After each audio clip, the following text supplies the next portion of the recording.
नमस्कार breaking news Odia को स्वागत। सालेपुर ब्लॉक अंतर्गत दंद ग्रामर महापुरुष नाउरीबाबा पीठरे पवित्र कार्तिक पूर्णिमा एवं बालीजात्रा महोत्सव अनुष्ठित हो जाइछि। प्रति वर्ष परि चलित वर्ष मध्य महापुरुष नाउरीबाबा पीठरे भागवत सप्ताह सह बालीजात्रा महोत्सव महा आडंबर पालित होइछि।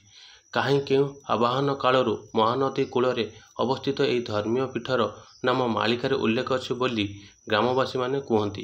किंवदंती कुहे यही स्थान सहित महापुरुष श्री अच्युतानंद नाम जोड़ी हुई अछि। यही पवित्र स्थान रे श्री अच्युतानंद विश्राम करी नदी पार हो जाती बोली दंदो ग्रामर बुद्धिजीवी माने कहती। पवित्र कार्तिक पूर्णिमा रे महापुरुषों दर्शन कले भक्त मानकर समस्त मनस्कामना पूर्ण हुए बोली भक्त मानक विश्वास अछि। एठारे प्रतिवर्ष कार्तिक पूर्णिमा रे बालीजात्रा महोत्सव अनुष्ठित होता है। आखपाख अंचल बहु संख्यार श्रद्धालु महापुरुषों नाउरीबाबा पीठ को आसी महापुरुषों दर्शन करिथांती।